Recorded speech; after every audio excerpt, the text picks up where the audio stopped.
नमस्कार। India debate में आप सबका स्वागत है।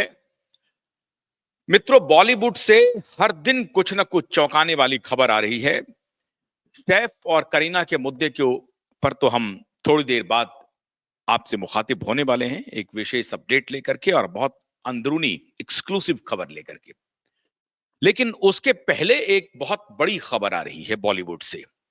और जैसा कि मैंने आपको बताया कि आपको फिर ये मेन स्ट्रीम में कहीं नहीं दिखेगा, किसी टेलीविजन नेटवर्क में नहीं दिखेगा, किसी डिजिटल प्लेटफॉर्म पर यह अवेलेबल नहीं है और कहीं भी शायद आपको इस बात की मरमरिंग नहीं होगी। लेकिन हमारे सूत्र बहुत अद्भुत हैं और हमें अंदर की बात बहुत पहले बता देते हैं।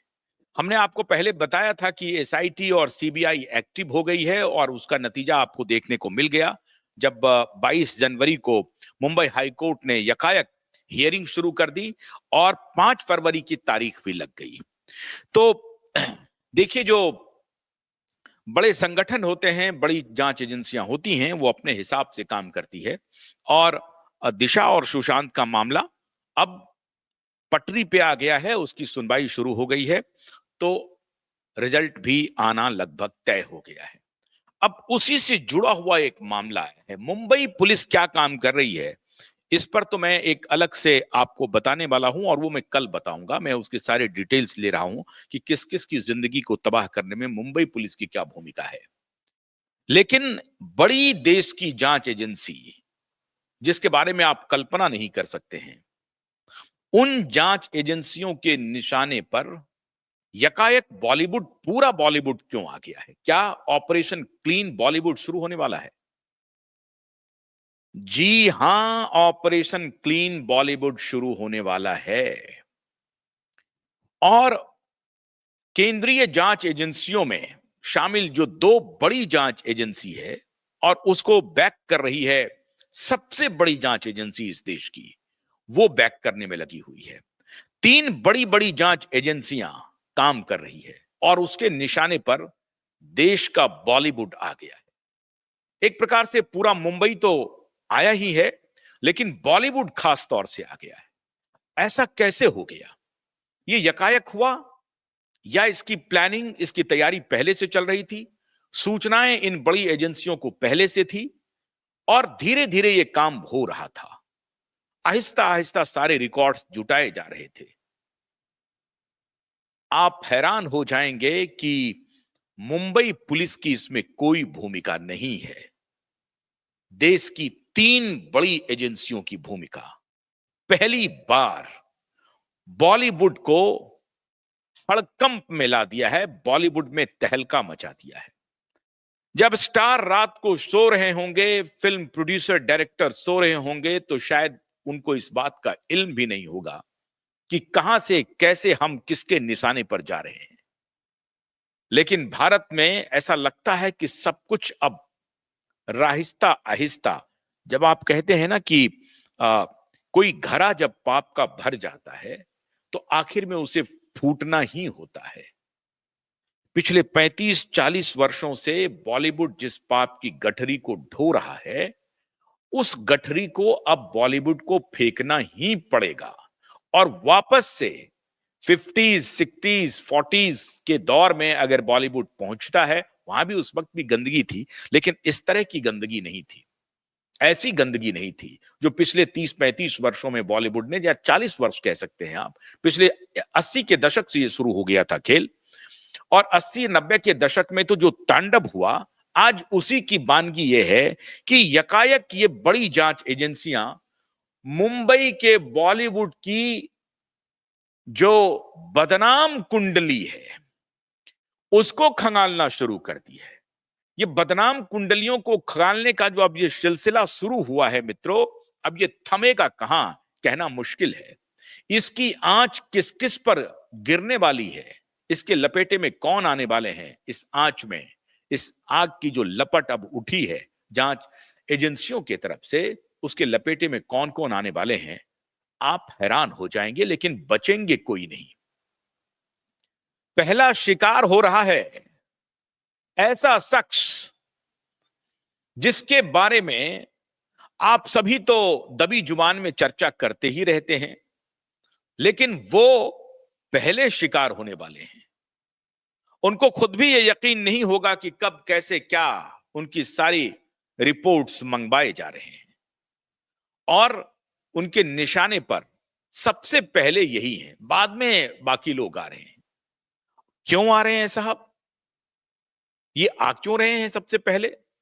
सबसे बड़ी बात तो यह है कि आप मेरे जो सूत्र बता रहे हैं उसमें मुंबई पुलिस या महाराष्ट्र पुलिस सिर्फ इसमें एक असिस्टेंस की भूमिका निभा रहा है। सिर्फ असिस्टेंट ही रहेगा, वो असिस्टेंस ही करता रहेगा। मुंबई पुलिस के हाथ में कुछ भी नहीं है। जो 3 बड़ी जांच एजेंसी है जिसका मैं आपको हवाला दे रहा हूं, क्योंकि आप हैरान हो जाएंगे कि बॉलीवुड भारत के लिए, जो वर्तमान स्वरूप चल रहा है बॉलीवुड का, वो भारत के लिए बेहद खतरा है और बड़ा खतरा है। इसका जिक्र मैंने बहुत पहले भी किया था आपको। ये अफगान पाकिस्तान का बॉर्डर और बॉलीवुड, इसका बहुत बड़ा रिश्ता है, और इसीलिए बॉलीवुड अब किन बड़ी एजेंसियों के निशाने पर है वो आज मैं आपको ब्रेक कर रहा हूं। हमारे सूत्र बता रहे हैं कि बड़ी जांच एजेंसियों में सीबीआई तो तीसरे पायदान पर है, पहले पायदान पर एनआईए है, नेशनल इन्वेस्टिगेटिव एजेंसी एनआईए, और उसके भी ऊपर हमारी जो सबसे प्रीमियम इंटेलिजेंस एजेंसी है, जिसकी धाक पूरी दुनिया में जमी हुई है और जम रही है, आज तक वो विफल नहीं रहा है। पहली बार भारत में बॉलीवुड उनके निशाने पर पहले भी रहा है, लेकिन अब भारत सरकार को और भारत के अन्य एजेंसियों को वो ब्रीफ कर रही है, बतला रही है, मजबूती से बतला रही है। इसके पहले भी वो जो प्रीमियम जांच एजेंसी है हमारी, उसके सूरमा ने पहले भी इकबाल मिर्ची जैसे लोगों को ठिकाने लगाया था, और उसमें एक से एक बड़े जांच अधिकारी थे जो जो हमारे संपर्क में भी हैं, आज भी संपर्क में हैं, पहले भी थे संपर्क में। आज जो नए सूत्र हमें बता रहे हैं वो तो अद्भुत चौंकाने वाले खुलासे कर रहे हैं। एनआईए का मैंने जिक्र किया, अब उसके आगे सोचिए, आप कल्पना कीजिए कि उनका रिश्ता क्या हो सकता है बॉलीवुड से। जी, उनका रिश्ता हो रहा है बॉलीवुड से।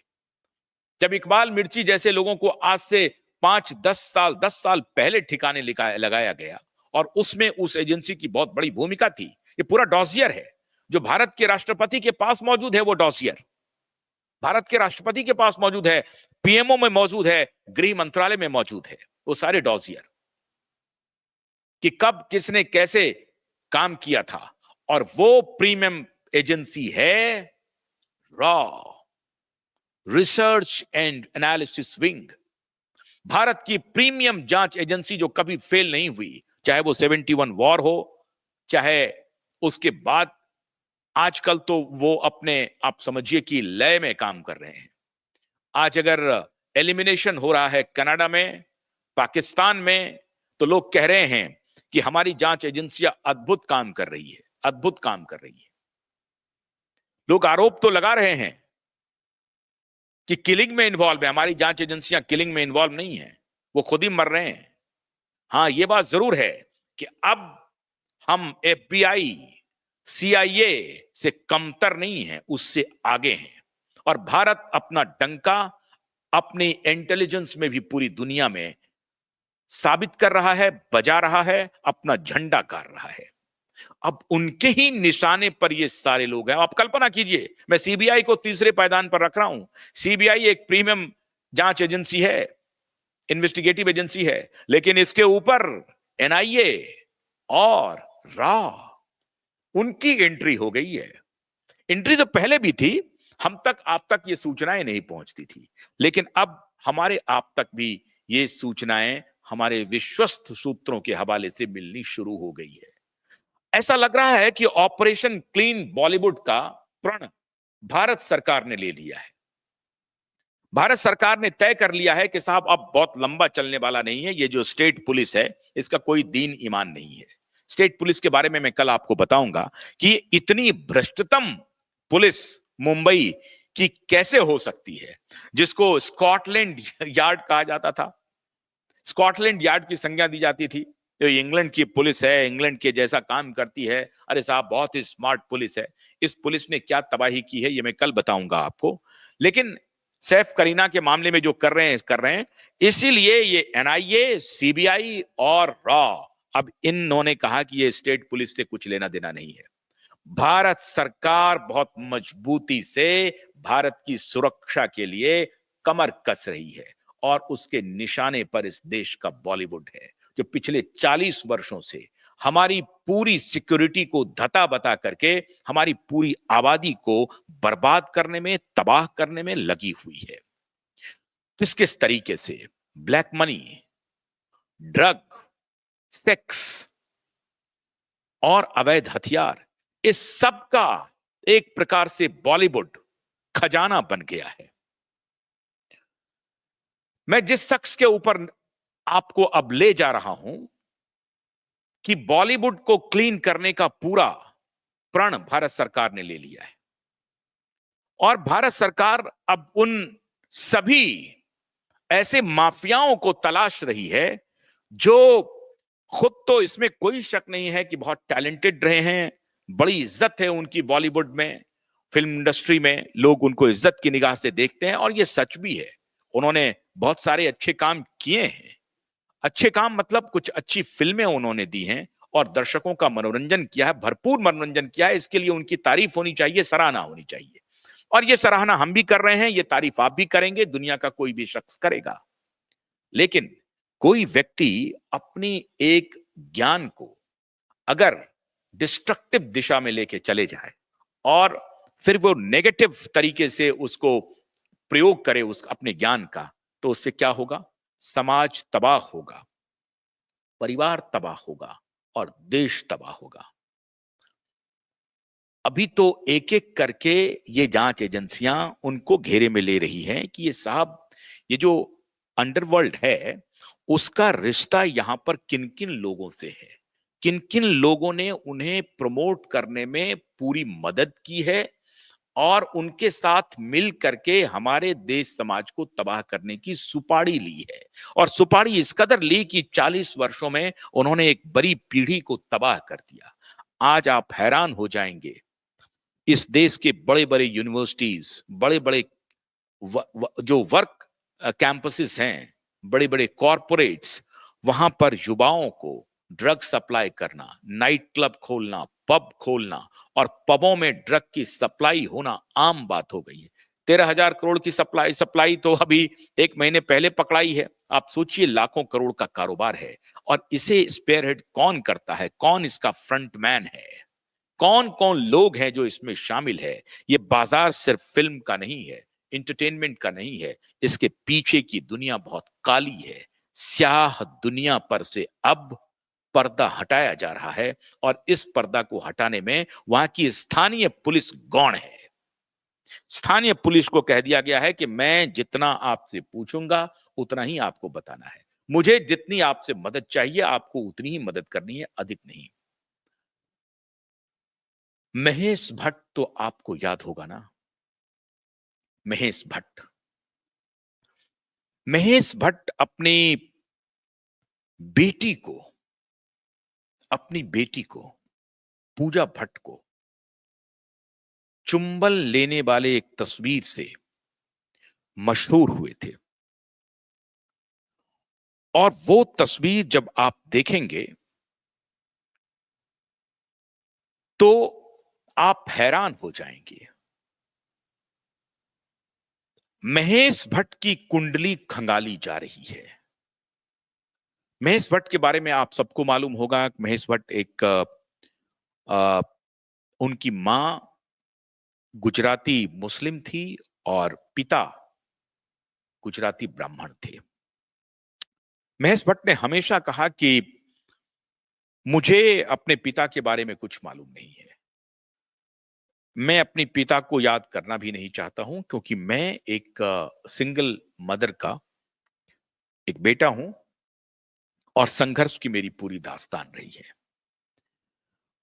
महेश भट्ट को नाम दिया उनके पिता ने और कहा जाता है कि पिता समाज के दबाव में उनकी माता जो मुस्लिम थी, उनसे वो शादी नहीं कर सके और इस वजह से महेश भट्ट ये कहते रहे कि वो अपनी माँ की नाजायज संतान हैं, जिसे अपने पति के बारे में सब कुछ मालूम तो है, लेकिन दुनिया के सामने वो अपने पति को स्वीकार नहीं कर पाई और हमारे पिता ने भी हमारी माँ को दुनिया के सामने स्वीकार नहीं किया। आपको याद होगा कि गली में एक चांद निकला जो फ़िल्म थी, वो असल में इनके परिवार की कहानी थी। वो बहुत ही मशहूर हुआ था वो नगमा, गली में एक चांद निकला। लेकिन अभी आपने एक तस्वीर देखी होगी, जब बाबा सिद्दीकी की हत्या हुई। बाबा सिद्दीकी की हत्या में कुछ लोग जो सबसे पहले पहुंचने वाले थे, उसमें पूजा भट्ट थी। अब ये पूजा भट्ट एक एक ऐसी एक एक बेहतरीन अदाकारा, जिन्होंने हिट फिल्में दी और आपको याद होगा कि 90 के दशक में 1972 में फरवरी माह में इनका जन्म हुआ है और 90 के दशक में जब ये 21-22 साल की थी, 20-21 साल की, तब इनका फिल्मों में पता 17 साल में ही ये फिल्मों में आ गई थी। वैसे तो चाइल्ड आर्टिस्ट के रूप में और भी कई मूवी में इन्होंने काम किया, लेकिन ऑफिशियली 17 साल की उम्र में इनके पिता ने इन्हें फिल्म में लॉन्च किया और उस दौरान जिससे पूजा भट्ट का रिश्ता बना, जो इनके बॉयफ्रेंड बने, फिल्म एक्टर, प्रोड्यूसर, डायरेक्टर, जो कोई भी इनके रिश्ते में आए, उन सबकी जिंदगी इनके पिता ने तबाह कर दी। पहला शिकार थे राहुल रॉय। आपको याद होगा उस आशिकी मूवी में वो आए थे। बहुत सुपर डुपर हिट हुआ था, उनकी पहली मूवी सुपर हिट हो गई थी राहुल रॉय की। Rahul Roy super duper hit होते हैं और उनका रिश्ता पूजा भट्ट से कुछ दिनों के लिए बनता है। जब ये बात पता चलती है महेश भट्ट को, उसके बाद राहुल रॉय का क्या हश्र हुआ आप सबने देखा। मिठुन चक्रवर्ती 1990 में 93 में एक मूवी आई थी तड़ीपार और बड़ा मशहूर नगमा था उसमें, ऐसी हालत किसी क्यों ना हो, इश्क में जो मेरे साथ है मेरा हाल है। उस वक्त योगिता बाली उनकी पत्नी थी।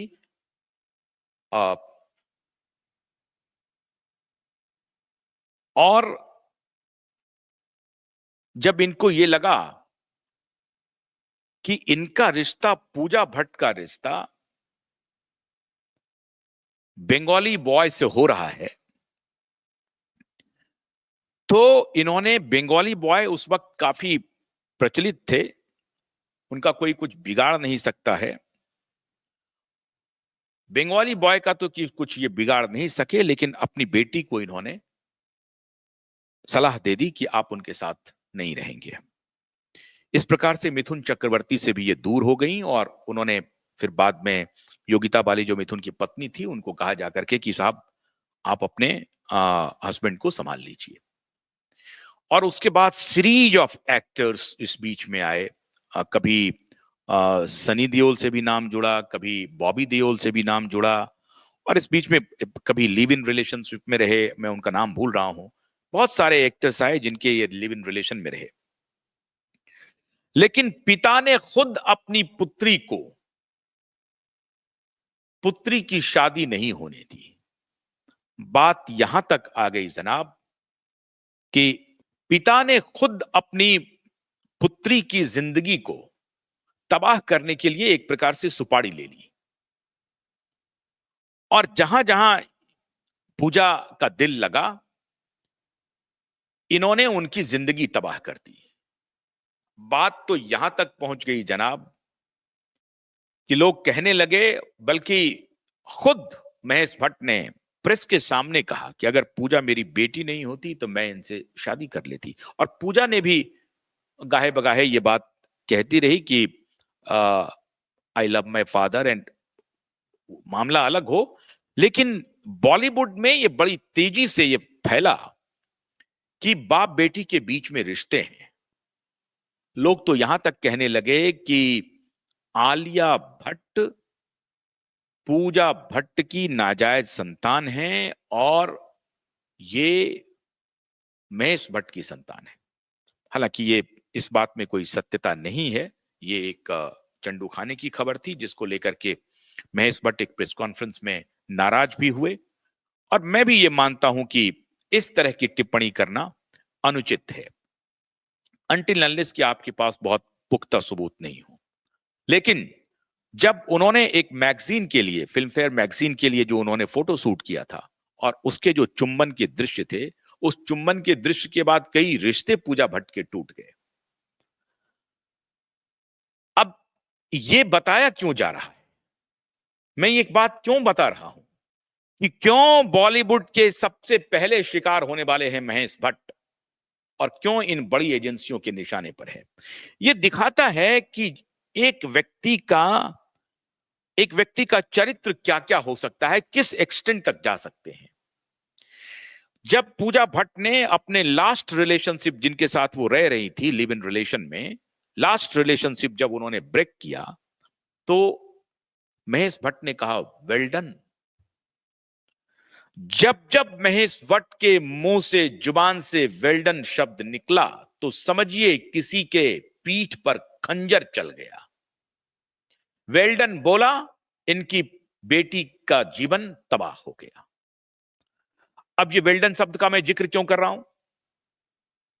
रिया चक्रवर्ती ने जिस वक्त सुशांत सिंह राजपूत को छोड़ा, 8 जून को उसके घर को छोड़ा, उसके बाद मैसेज करती हैं वो महेश भट्ट को और महेश भट्ट का जवाब आता है वेल डन। तो जब जिस किसी को भी महेश भट्ट ने वेल डन कहा, समझिए उसकी जिंदगी तबाह हो गई। महेश भट्ट अपनी पहली पत्नी को के रहते हुए परवीन बॉबी के साथ वो रिश्ते में चले गए। परवीन बॉबी की ये हालत हो गई साहब कि वो ड्रग ले करके, शराब पी करके, ड्रग और शराब देखिए दोनों चल रहा है। शराब तो बाहर में कहा जाता है, असल खेल है ड्रग का। ये जो ड्रग का नशा है ना, उसका खेल असल है बॉलीवुड में। शराब का मुअम्मा चढ़ाया जाता है कि शराब पी करके परवीन बॉबी के साथ रिश्ते में रहे। और परवीन बॉबी जब खत्म हो गई, जब परवीन बॉबी को खत्म कर दिया महेश भट्ट ने, तो ये जो आलिया भट्ट की मां है, उनके साथ धर्म परिवर्तन करके इन्होंने शादी कर ली। अब ये कड़ी देखिए साहब, मां इनकी मुस्लिम है और जिनसे ये दोबारा शादी कर रहे हैं, तिवारा बल्कि, पहली तो पत्नी थी उसको डिवोर्स नहीं दिया, बेटी को अपने साथ रख लिया, बेटी को फिल्मों में लॉन्च किया, बेटी के साथ रिश्ते की खबर उड़ती रही। और पता नहीं बेटी इतनी शराब पीने लगी, फिर बाद के दौर में शराब पीने लगी, ड्रगों में चली गई। फिर उसके बाद इन्होंने परवीन बॉबी के साथ रिश्ता बनाया, परवीन बॉबी के साथ इनका चला नहीं। परवीन बॉबी एक वक्त ऐसा आ गया कि शराब और नशे में अपना होश ही खो बैठी और 2005 में उनकी मौत हो गई। और वो परवीन बॉबी जो अपने जमाने की मशहूर अदाकारा थी, बला की खूबसूरत थी, वो परवीन बॉबी जाती रही। उनका इनके ऊपर आरोप लगता है कि परवीन बॉबी के सहारे इस व्यक्ति ने, जब उस वक्त टॉप पर थी परवीन बॉबी, तो इन्होंने बॉलीवुड में अपनी पहचान बनाई, उसको अपने कब्जे में लिया, शराब दे करके या नशा दे करके, ड्रग दे करके, भगवान जाने। अब ये तो सब जांच के घेरे में आएगी। उसको कब्जे में लिया और फिर परवीन बॉबी को भी छोड़ दिया जब वो मदहोश हो गई, पागल हो गई। तो जब उनकी हालत ऐसी नहीं रही कि वो अब आगे चल सके, तो परवीन बॉबी खत्म हो गई और ये छोड़ दिया। परवीन बॉबी के रहते ही ये डेटिंग शुरू कर दिया था आलिया भट्ट की मां से। तो आलिया भट्ट की मां से के साथ इन्होंने शादी कर ली और इधर अपनी बेटी को किसी के साथ जाने नहीं दिया, किसी के साथ जाने नहीं दिया, बेटी को भी अपने साथ रखा। अब साथ किस लिए रखा, नहीं रखा, खुदा जाने। अब ये सब तो जांच के घेरे में आएगा। अब ये सवाल है कि ये बेटी से रिश्ता, किरण भट्ट से रिश्ता, आलिया भट्ट की मां से रिश्ता, परवीन बॉबी से रिश्ता, रिया चक्रवर्ती अभी हाल के दौर में, अभी कुछ हो सकता है कोई नया हो उनके जीवन में, रिया चक्रवर्ती से भी उनके रिश्ते की खबरें आती रही। हालांकि सब दोनों डिनाई कर जाएंगे इस बात को, लेकिन जिस भाव भंगिमा के साथ पब्लिकली वो आती थी, तो समझिए कि पर्दे के पीछे क्या होता होगा। पब्लिकली जब रिया चक्रवर्ती महेश भट्ट के साथ दिखती थी मीडिया के सामने, तो किस अंदाज से दिखती थी, तो पर्दे के पीछे क्या होगा। खैर, आप ये कह सकते हैं बॉलीवुड में तो ये सब चलता है। नहीं, बॉलीवुड की कोड़ को डिटेक्ट करने का जो काम जांच एजेंसियों ने शुरू किया है, उस कोड़ में महेश भट्ट एक बड़ा नाम है। महेश भट्ट कंसोर्टियम है ड्रग का, और महेश भट्ट अपने इस बेहतरीन एक्टिंग के सहारे ड्रग माफियाओं के साथ चलते रहे। और इसीलिए 80-90 के दशक में इस व्यक्ति ने, तब से लेकर बल्कि आज तक, जब तक ये पकड़ में नहीं आया है, 50-60 से अधिक फिल्मों को इन्होंने डायरेक्ट किया। इनकी तूती बोलती रही महेश भट्ट की, और इस तूती बोलने के पीछे उस ड्रग माफिया का हाथ था। राहुल रॉय से या जिस किसी से भी रिश्ता खराब होता था पूजा भट्ट का, तो पूजा भट्ट अपने बॉयफ्रेंड को धमकी देती थी अंडरवर्ल्ड का, कि हम तुमको देख लेंगे, तुम हमको पहचानते नहीं हो। और इसी अंडरवर्ल्ड की धमकी के सहारे पूजा भट्ट अपने बॉयफ्रेंड को भी एक्सप्लॉइट करती थी। खैर, पूजा की तो जिंदगी अब लगभग तबाह हो चुकी है। Almost she has gone mad, almost. शराब नशे में रात दिन बुत रहती है। परवीन बॉबी की जैसी हालत हो गई है। 7-8 तो ऑफिशियल बॉयफ्रेंड रहे इनको, जिनको इन्होंने स्वीकार किया। 2 साल 3 साल, 2 साल 3 साल, 2 साल 3 साल, 1 साल 6 महीने, 4 साल, इस तरह के रिलेशनशिप में तो ये रही। 7-8 ऐसे रिलेशनशिप रहे इनके जो ऑफिशियल हैं, जो पूरी दुनिया को मालूम है, और ये भी इनकार नहीं करती हैं। इसके अलावा क्या इनके रिश्ते रहे हैं, नोबडी नोज। ये है बॉलीवुड का चाल, चरित्र और चेहरा। ड्रग, इलिसिट सेक्स, अवैध हथियार और नकली नोटों का कारोबार, ये सब मिला जुला है। रिया चक्रवर्ती के साथ जो रिश्ते थे, कहीं उसका खामियाजा सुशांत को भुगत पड़ा। बिल्कुल, आप इसके इतिहास को जानने के बाद आप सकते कि हां, सुशांत को भुगतना पड़ गया। आज तक ये शख्स बेदाग निकलता जा रहा है, लेकिन अब रॉ, एनआईए और सीबीआई इन तीनों के निशाने पर है। सीबीआई की जांच में तो खैर सुशांत केस में ही ये निशाने पर है, लेकिन इससे जो बड़ा Bollywood clean, operation clean Bollywood जो चल रहा है अंदर अंदर, उसमें ये सारी शख्सियतें अब रडार पर आ गई हैं। इसके बाद के शख्स का नाम आने वाला है, यह भी मैं बताने वाला हूं। मेरे पास सूचनाएं सब आ गई हैं। जो पहली सूचना है वो मैं अभी आपके साथ शेयर कर रहा हूं कि ये सूचनाएं चल रही हैं। भारत सरकार अब तय कर लिया है, ऑपरेशन क्लीन बॉलीवुड। बॉलीवुड हमारे देश को इस प्रकार से तबाह कर रहा है, ऐसा लगता है कि हमारा देश नारकोटिक्स का अड्डा बन गया है।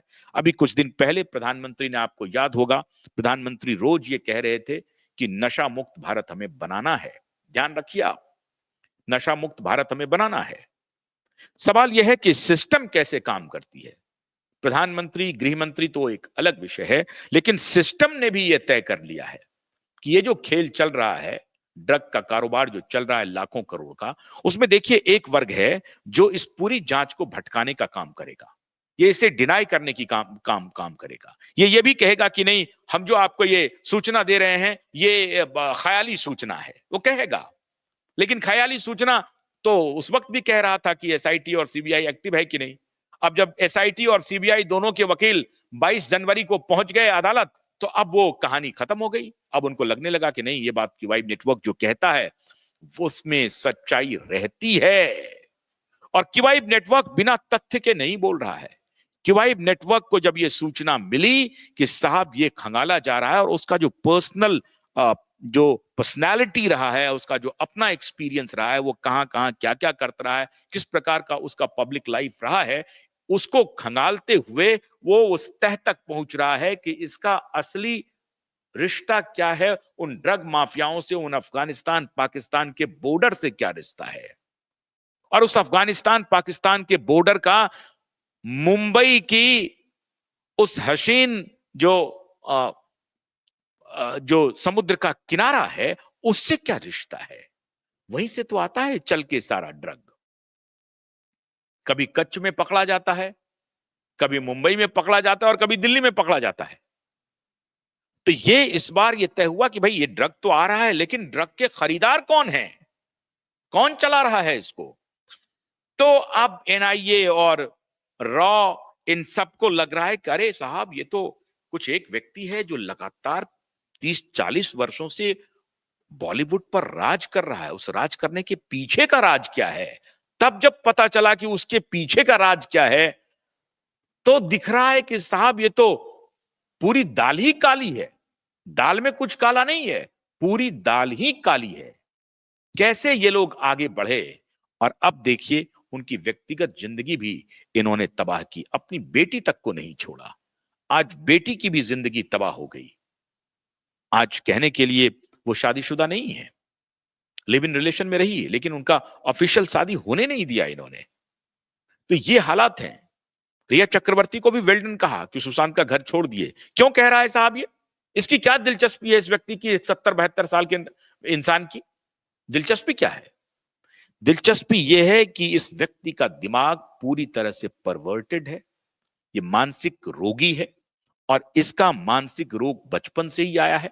ये और बात है कि कुछ जो टैलेंट है इस व्यक्ति के अंदर, उसकी सराहना होनी चाहिए। फिल्में इन्होंने अच्छी दी, डायरेक्शन अच्छा किया, कुछ अच्छे म्यूजिक इन्होंने अपने फिल्मों में पेश किए, अच्छे अदाकारों को भी इन्होंने लॉन्च किया, उसकी सराहना जरूर होनी चाहिए। लेकिन इसका मतलब ये नहीं है कि अच्छे काम कर करके आपके जो बुरे काम हैं उसकी चर्चा लोग नहीं करेंगे और उस पर आपकी तहकीकात नहीं होगी। मित्रों, एनआईए और रॉ, सीबीआई किसको किसको निशाने पर लेगी, कैसे कैसे जांच कर रही है। हालांकि इस पूरी जांच को भटकाने का जरूर प्रयास होगा। एक पूरी शक्ति लगी हुई है जो इस जांच को भटका दे, रोक दे।